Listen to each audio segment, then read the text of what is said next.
Chapter 2 discusses matter, and it describes matter, its properties, its phases, and of course, its relationship to energy, which is another concept that we will examine in this chapter. Matter is defined as anything that occupies space and has a mass. So you can think of pretty much everything on our planet is considered matter. Piece of steel, wood, you, the dog, air.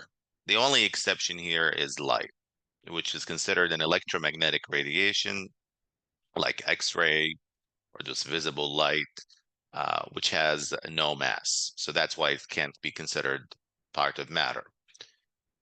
Now, matter is made up of small, very, very, very small units called atoms.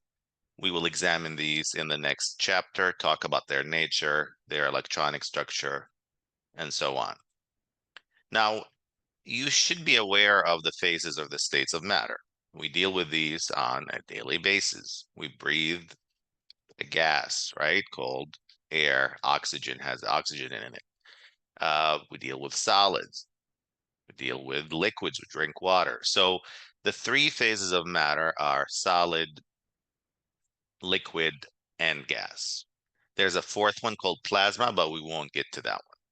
So the definition of a solid is that it's matter that has a definite shape and a definite volume. And the reason why is because it has strong intermolecular forces. So you can think of intermolecular forces as if you have these tiny particles, you can think of them as, at least for now, atoms. They could be molecules. And the forces between them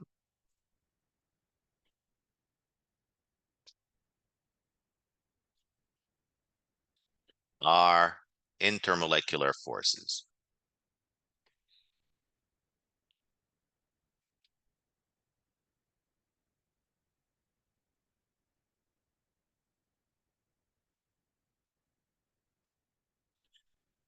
So they're very strong. They're holding them together very tightly.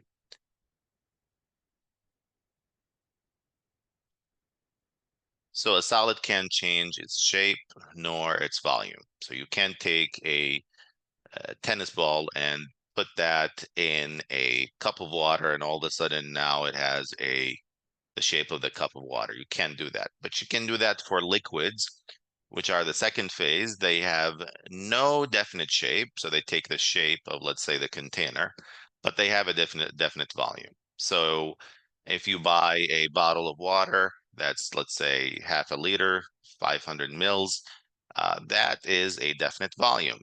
No matter where you pour it into, it will retain that volume.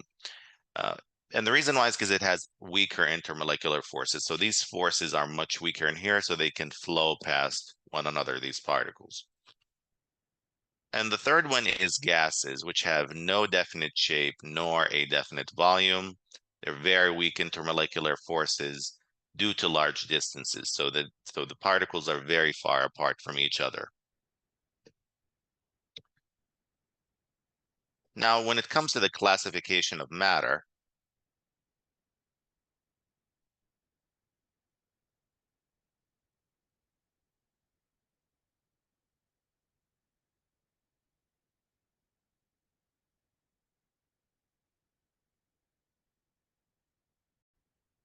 we will discuss that in the next video. So watch the next video on matter.